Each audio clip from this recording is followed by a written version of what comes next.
Grace First. Oh, let me try that again. Good morning, OC Grace First. Good morning. There you are. I know it's raining this morning. It's cold, but we're going to warm up with praise and worship. Can I hear an amen this morning? All right, I'm going to ask you to stand with us this morning. If you can hear my voice outside, go ahead and make your way in. We're going to start our praise and worship. Get your worship on, people.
Oh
coverage, Super Bowl party.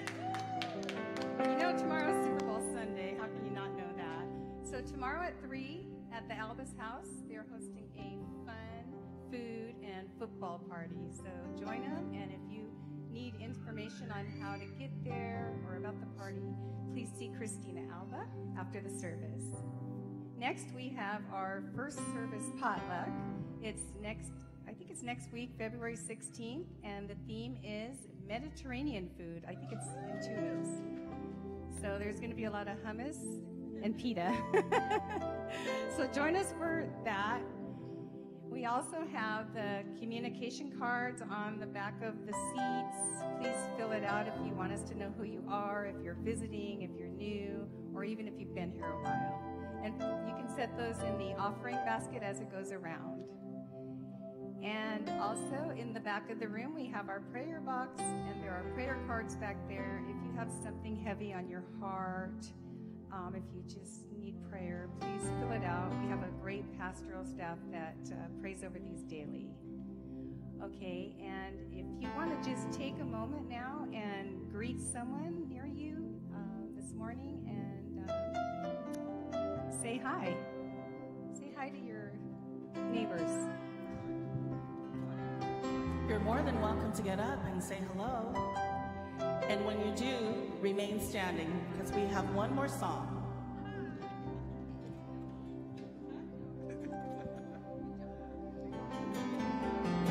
So remain standing.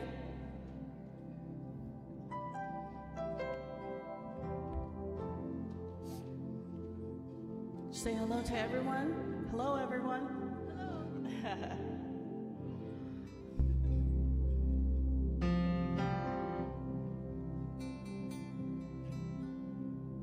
Like the dew in the morning, gently rest upon my heart. Yes. Like you do every morning, gently rest upon my heart.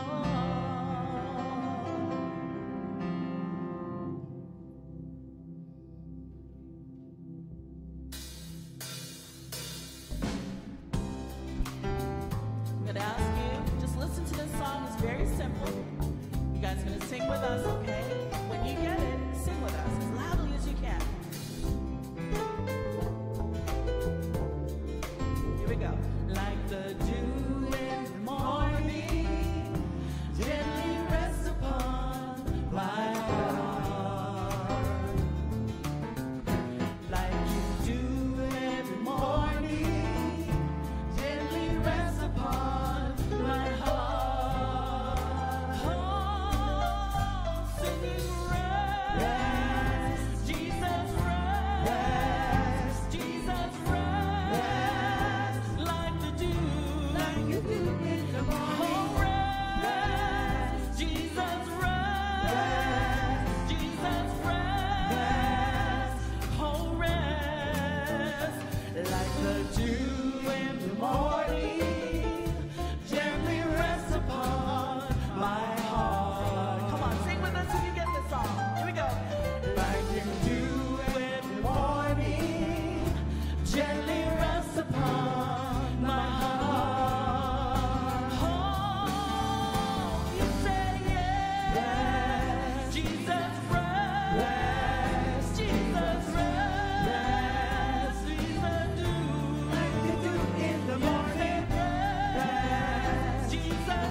In Hosea 14 verse 5, it says, I shall be like the dew to Israel.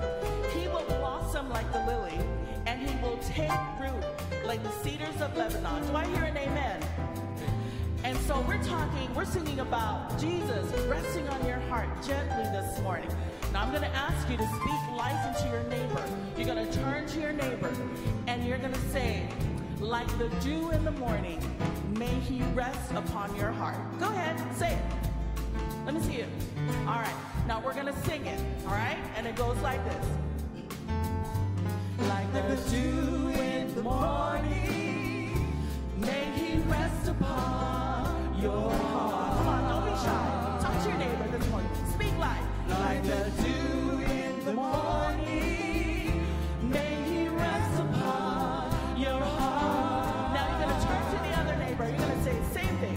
Like dew in the morning, may he rest upon your heart. One more time.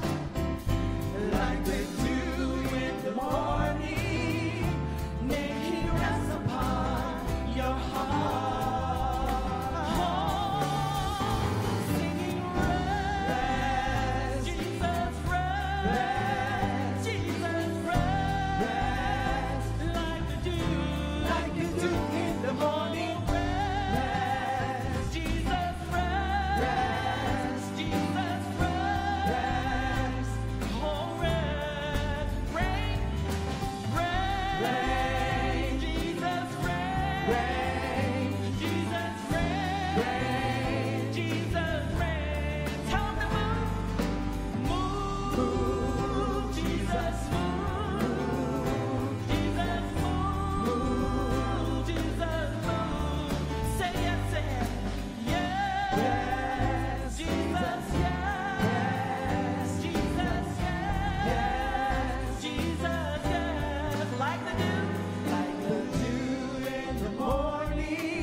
Just wanna praise you forever and ever and ever for all you've done for me.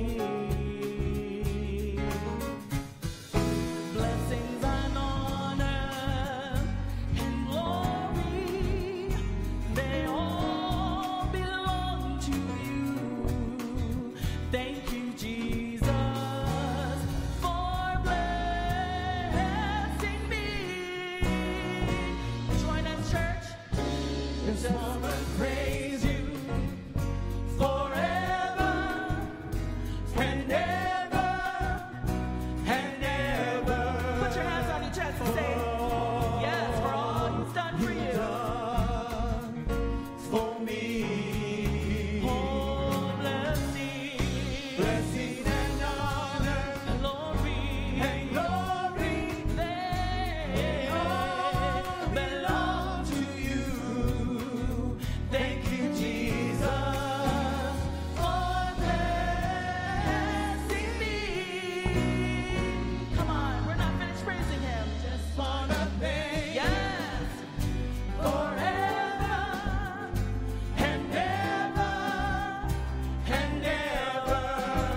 may be seated.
Happy Sabbath to all of you. This is awesome. Beautiful morning, isn't it? Yeah, some of you like it. Okay. It's raining. We need rain. What, it's been like 9 inches, somebody said already, of rain, which is good. We also had to pray for all of those people who their houses burned, those areas, and now they have to be worried. But today's a beautiful morning either way. Beautiful morning because you are here. How did that make you feel now, huh? You're like, well, I am a special pastor. I didn't know I was that special. You are that special. So it's good. It's good to see couples, you know, next to each other. Good to see children there. Good to see singers here. Children playing around and eating everybody. That's good. That's what a community is all about. Now, this month, everybody remembers this month, February, to be something that has to do with the heart, right? What is it? Love, Valentine's. Some people said, let's not celebrate that because that makes me remember that I'm single. Which is not right either, right? Make you feel like, okay, you know, I have nobody. Everybody else celebrates, but I don't have anybody. And as you can see outside, all those decorations has been put by 4 people who work really, really hard. And they work so many hours until 11:30 at night. And, you know, some of them, they said, don't mention our names, but needs to be mentioned because I want you to know that there are people behind all of this that work hard. People behind the music, people behind all the decorations that work hard. And work hard not only to make you feel welcome, but also to make this place a place of worship, a place of a community, a place in which everybody will feel that this is their home. So the first person, Desiree, and then let me see if I pronounce this because the next 2 are Portuguese names. Geisa. Jason. Okay, that. But Geisa, Jason, no? Okay, Jason. Yeah, it's like, come on, Pastor. And then Cynthia. And then Chloe. Those are the almighty, powerful 4 people working hard, going everywhere, doing all these things. And you know, the nice thing about all of that is that they love to do that. You see, some things, when you love to do something, you don't see it as work. You see it as like, man, I have the money, I have the resources, I have the people, let's make it happen. And that makes a difference. That makes a huge difference. So thank you to them. Now, this month, even so that is the month of love and relationships and all of that, we are going to be talking about a topic that is probably a little bit different or much different, the opposite. We are going to be talking about fear. Fear. And fear is something that we all relate to some point. Today we are going to be talking about the fear of rejection. And during the other 3 Sabbaths, we're going to be talking about the fear of failure, the fear of intimacy, and the fear of losing control. And we all are going to relate to any of these topics. Fear of rejection is going to be today. And I want to start with a story. As I was living in Peru, I mentioned before, I used to live in a building, 7-floor building, and I used to live in the last floor. My apartment number was the 704. I remember that still, 704. And we have an elevator there.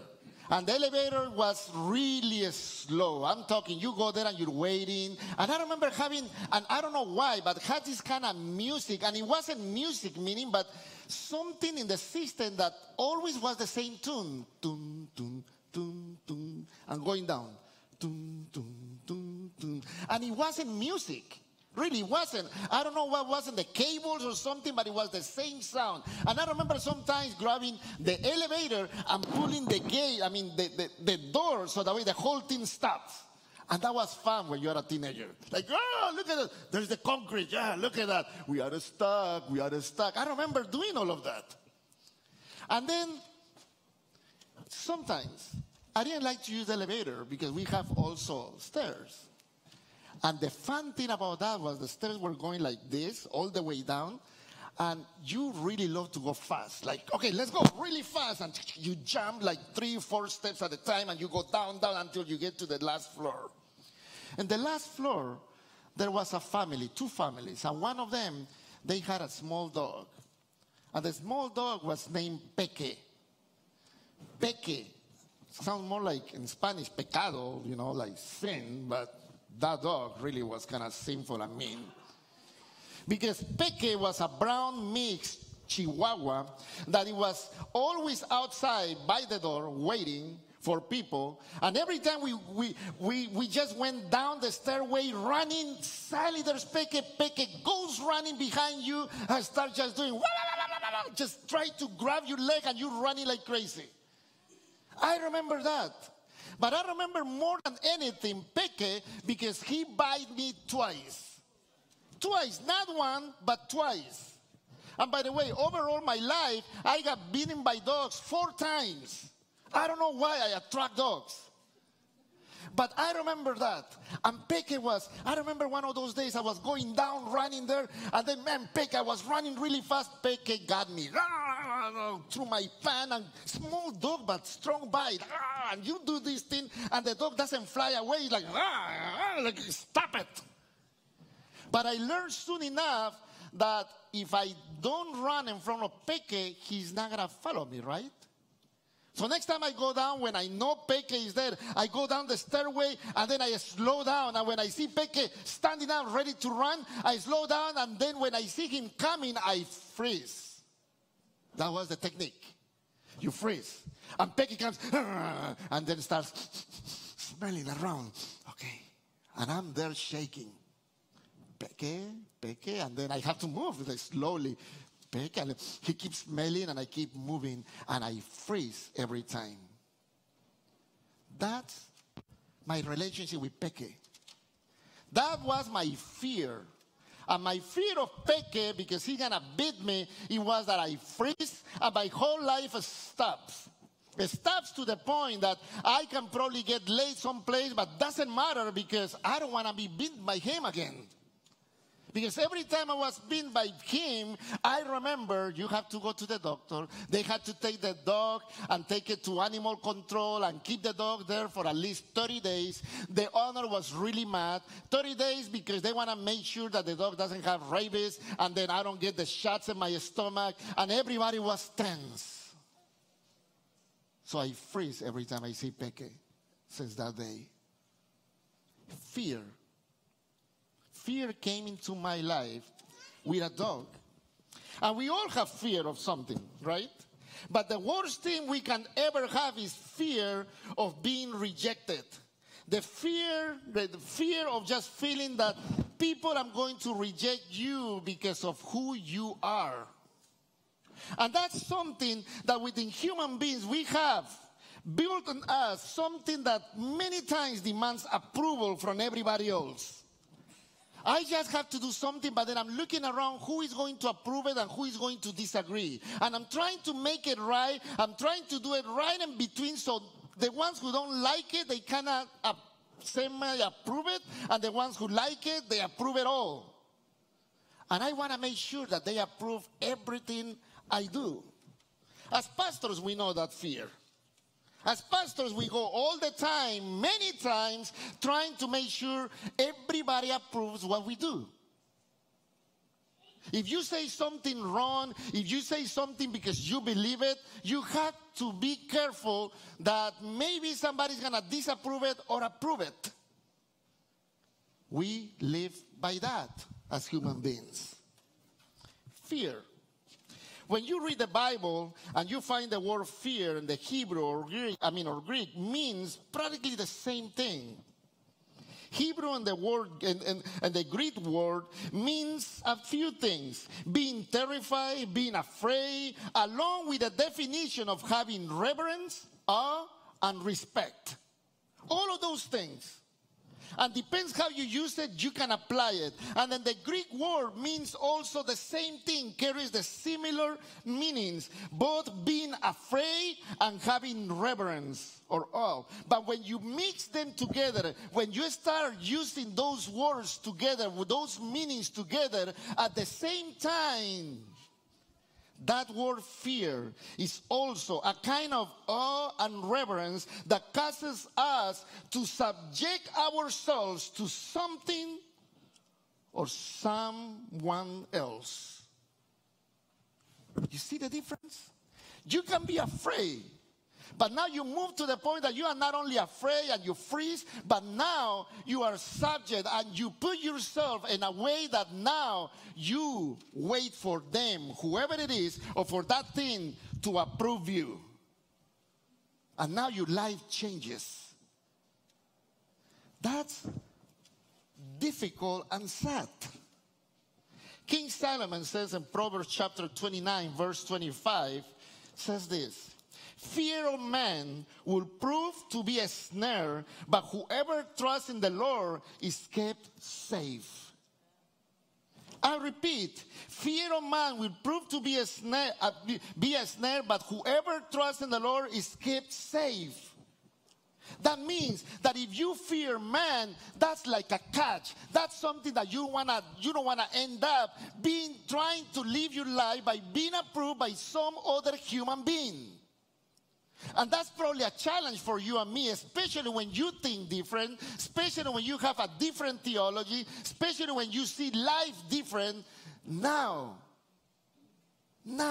it gets to be a little bit more difficult, and we need to understand that.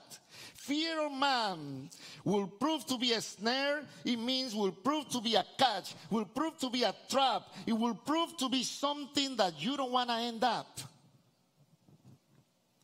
Yes, fear of other people is a great snare, but also is something that keep doing it. People keep doing it even in the Bible.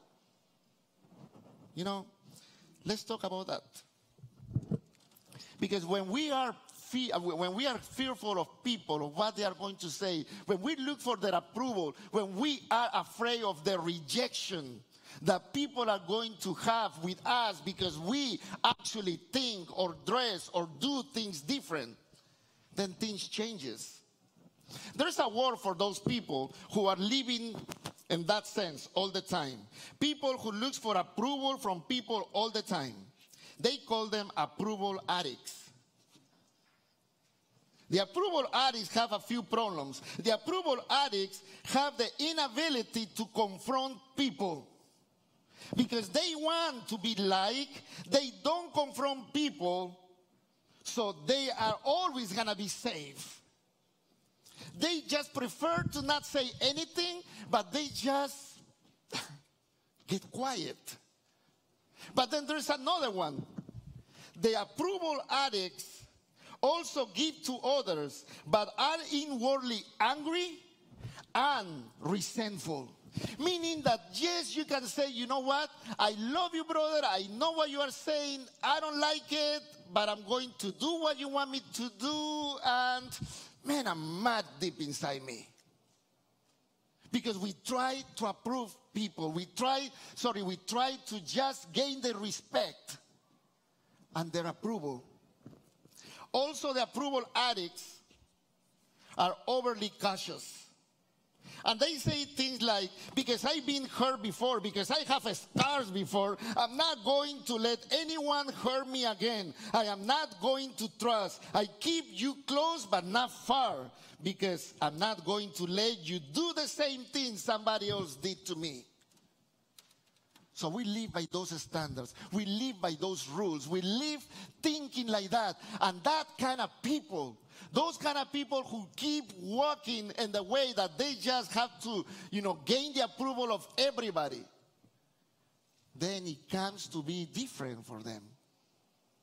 Their life changes. They're not who God wants them to be anymore. There is a story in the Bible that will probably help us understand this a little bit better.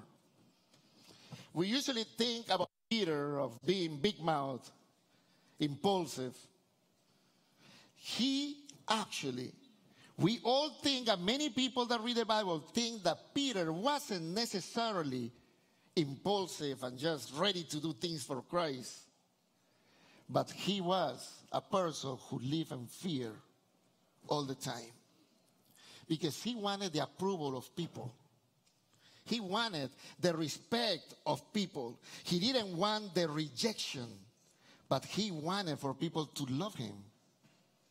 Example, in Mark chapter 14, verse 66 to 72, we read the story of Peter's denial of Jesus. Mark chapter 14, 66 to 72. While Peter was below in the courtyard, one of the servant girls of the high priest came by.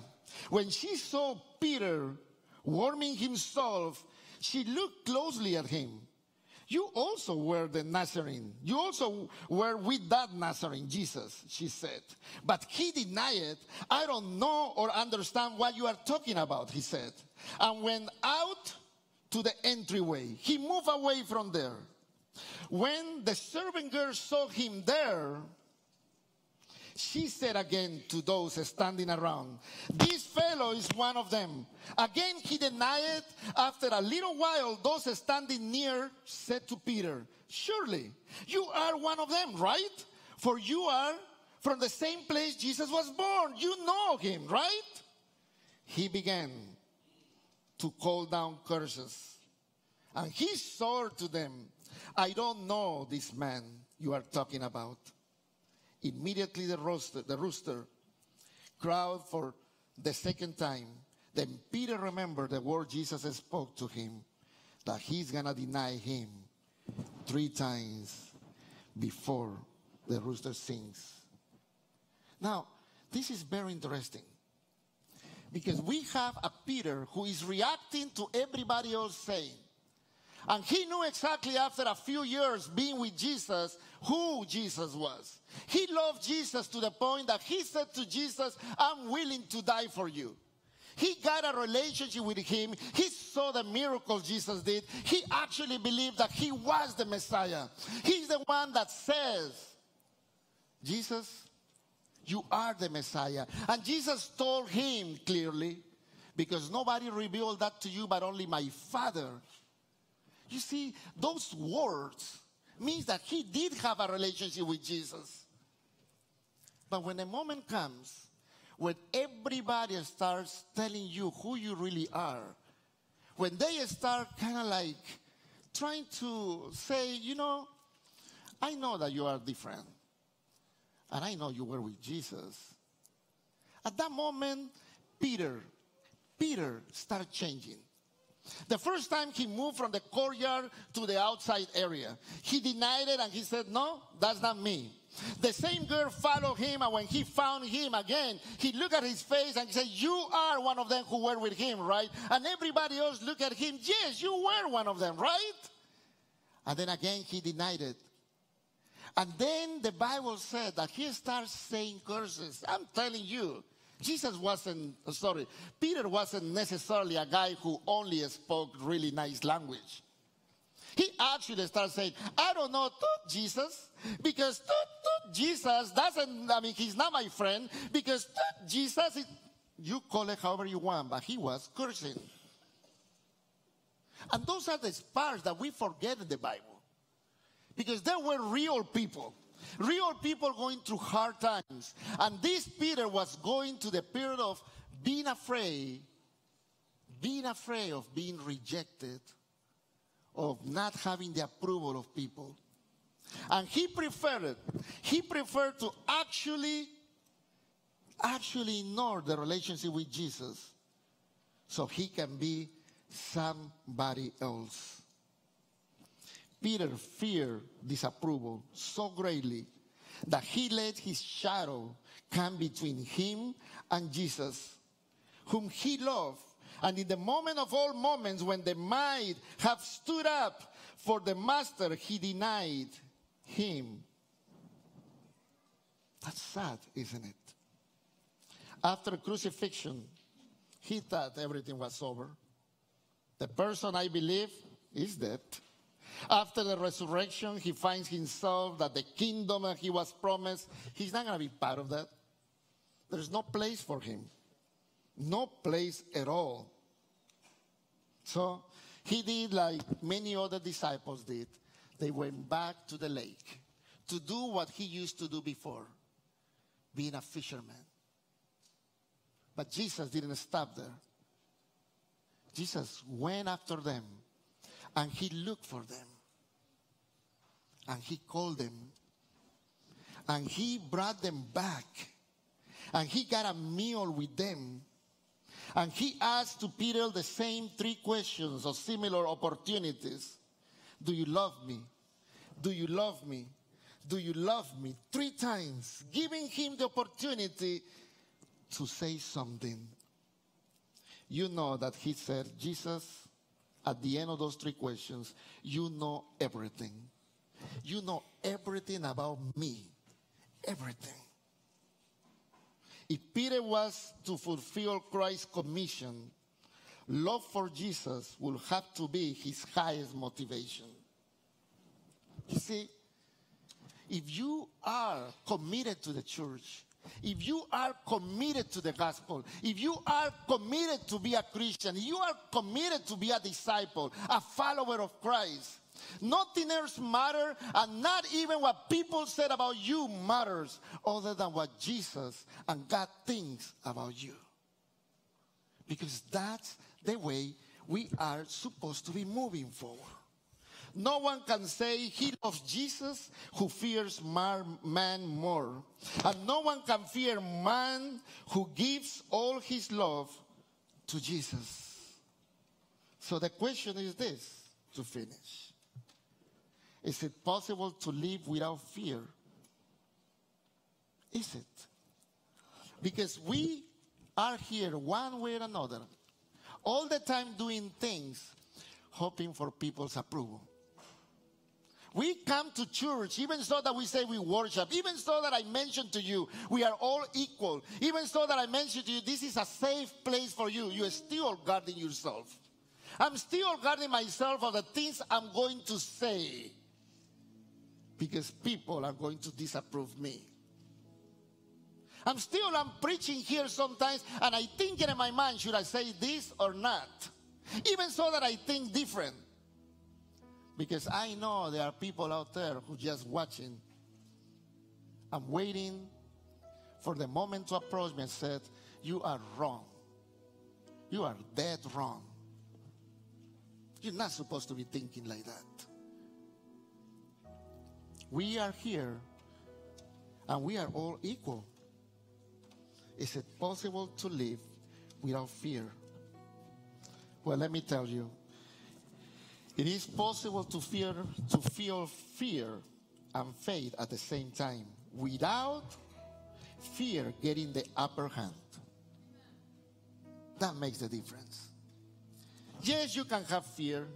Yes, you can have fun. You can have faith. But don't let fear handle your life and take over your life. That makes a difference. Yes, it is even possible to experience the fear of disapproval from others while knowing that God approves us totally. You see, somebody can tell you, and they can be mad at you and tell you, I disapprove everything you do. I don't like the way you think. I don't like the way you dress. But why do you care? What do I care?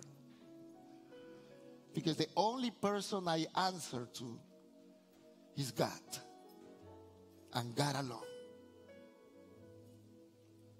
You know, say yes to pleasing God. And say no to pleasing people. It's time to use those words in our lives. It's time to change and think different. Who are you that you fear people? Do you know that that's crazy sometimes? It's how often I get caught up in my approval addiction. And I am driven by what people think so much that I forget, even me, about God. People don't run your life. The level of approval, of disapproval, don't run your life. The only person you need to get approval from and who already died on the cross is Jesus. Nobody else changes that. And if you're trying to approve, if you're trying to accept what people actually think about you first, then you are in the wrong place. Because the one thing is going to move you forward is the love of Christ. And the love of Christ is the one thing is going to remove fear from your soul. It's time to think different.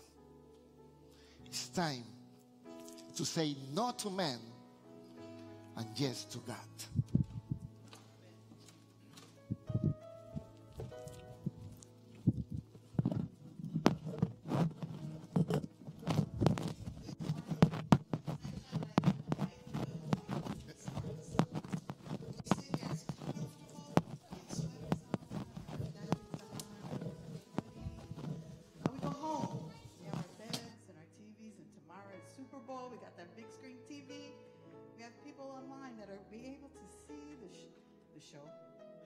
Service, and we have all these comforts. And in the day, there was this woman that didn't have all these comforts. And she went into her church. And in that day, they used to have this big metal can where they used to drop their offering. And when they dropped their offering, it rang. And the louder it rang, the more position you had in the church. And this lady came up, and all she had was 2 coins. And she dropped the 2 coins, and it didn't matter, as Pastor said. She didn't have that fear to walk up through the church aisle, where everybody can see her, and drop just 2 coins. It didn't matter of the position she had in church. None of that mattered. What mattered was what she had in her heart, and all she had.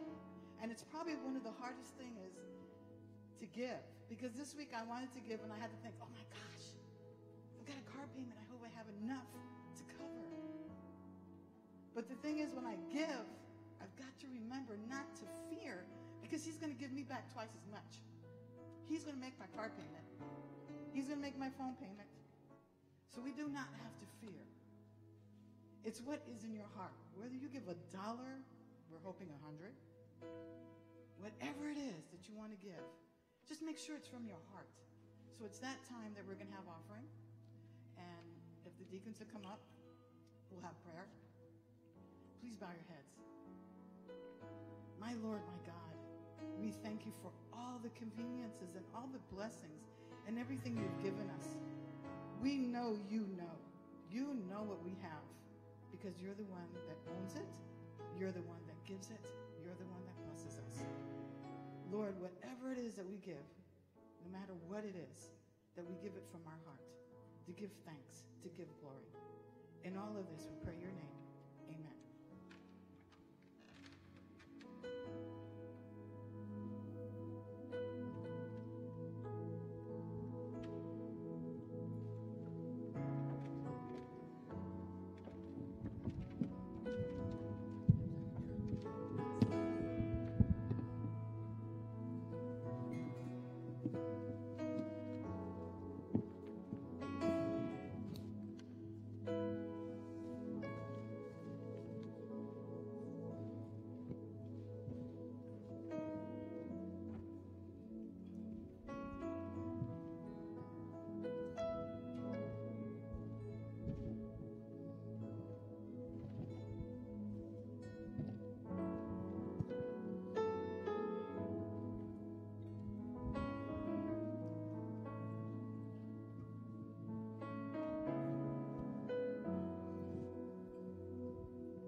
close up the service.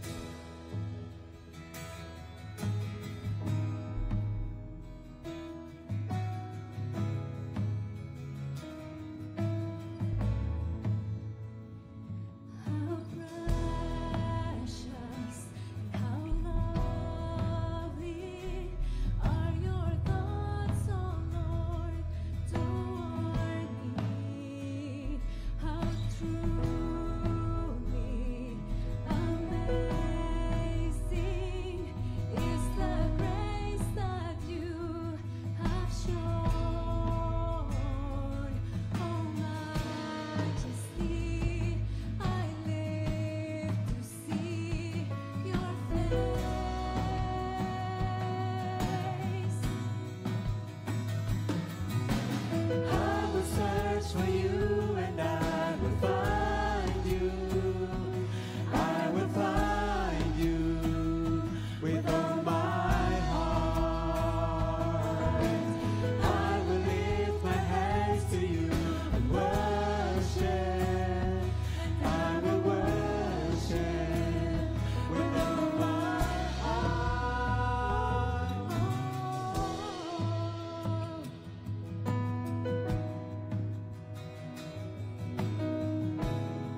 I want to invite you to pray with me.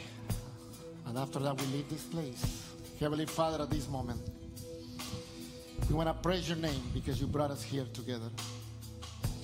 We need you. Help us remember that it's not about pleasing others. It's not about the fear of rejection because everybody disapproves what we do. It's about you. Help us to say yes to you and not to people. And as we move forward, as we move this week, we want to ask you for your holy presence to be with each one of us. In Jesus' name, we want to ask all of this. Amen. Thank you for coming. Please, you can stay for Sabbath school after this. God bless you. And don't forget Super Bowl party tomorrow.